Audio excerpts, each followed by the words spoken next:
चलिए देश और दुनिया की महत्वपूर्ण खबरें देख लेते हैं फटाफट। दिल्ली में नए साल की शुरुआत कड़ाके की ठंड और घने कोहरे के साथ होगी। मौसम विभाग ने तेज हवाओं और येलो अलर्ट की चेतावनी दी है। सोमवार को अधिकतम तापमान 15 डिग्री और न्यूनतम 10.3 डिग्री रहा। कोहरे के कारण दृश्यता प्रभावित हुई। दिसंबर का औसतन तापमान पिछले 3 वर्षों में सबसे कम रहा।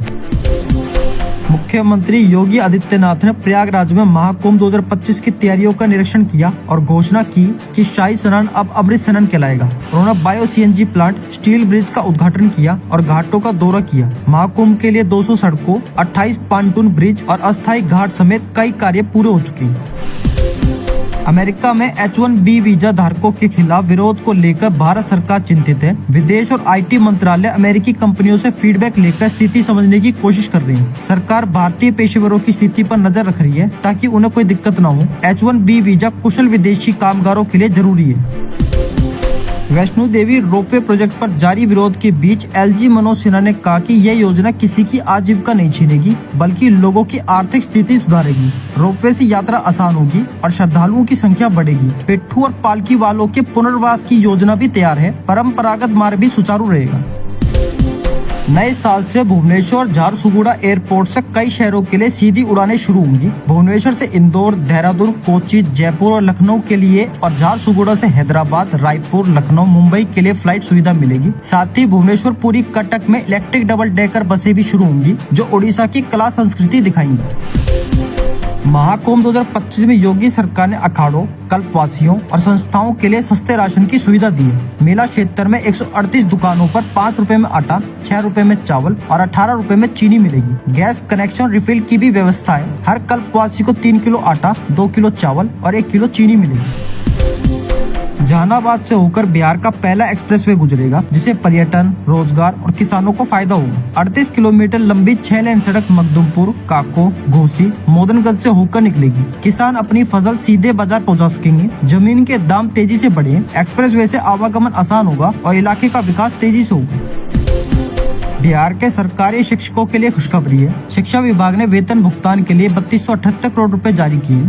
शेखपुरा के 1163 नियोजित शिक्षक अब सरकारी कर्मी बन गए। सक्षमता परीक्षा पास करने के बाद इन्हें विशिष्ट शिक्षक का दर्जा और नियुक्ति पत्र मिला है। यह कदम शिक्षकों के लिए बड़ी राहत लेकर आया है। अब सभी गाड़ियों के लिए हाई सिक्योरिटी नंबर प्लेट अनिवार्य है। इसे घर बैठे आप नीचे दी गई वेबसाइट पर ऑनलाइन बुक कर सकते हैं। गाड़ी की जानकारी, मोबाइल नंबर और जिले का चयन करके स्लॉट बुक करें। ऑनलाइन प्रक्रिया से फर्जीवाड़े से बच सकते हैं। 2019 से पहले खरीदी गई गाड़ियों पर यह जरूरी है। अनदेखी पर चालान का प्रावधान है। दिल्ली में अरविंद केजरीवाल ने पुजारी ग्रंथी सम्मान योजना शुरू की है। इसके तहत मंदिरों के पुजारियों और गुरुद्वारों के ग्रंथियों को हर महीने 18,000 रूपए सम्मान राशि दी जाएगी। पंजीकरण शुरू हो चुका है। योजना से 10,000 से अधिक पुजारी ग्रंथी लाभान्वित होंगे। विपक्ष ने इसे धार्मिक सहानुभूति से वोट बटोरने की कोशिश बताया। किसान नेता जगजीत सिंह डल्लेवाल 26 नवंबर से आमरण अनशन पर है। सुप्रीम कोर्ट ने पंजाब सरकार को डल्लेवाल को चिकित्सा सहायता देने का आदेश दिया था जिसे अब 2 जनवरी तक टाल दिया गया। पंजाब सरकार ने अनशन स्थल पर प्रदर्शनकारियों से बातचीत कर डल्लेवाल को अस्थायी अस्पताल में भेजने का प्रयास किया है।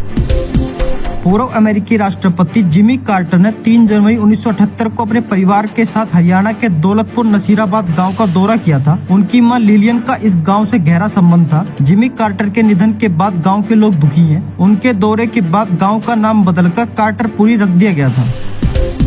शिमला में कूड़ा उठाने पर 18% GST लगाया जाएगा जिससे कूड़ा उठाने की फीस बढ़ सकती है। इसके अलावा शहर के 30 शौचालयों का उपयोग करने पर पुरुषों से 150 रूपए की मासिक फीस ली जाएगी। यह निर्णय नगर निगम की बैठक में लिया गया है ताकि शौचालयों का रखरखाव और कूड़ा प्रबंधन बेहतर किया जा सके।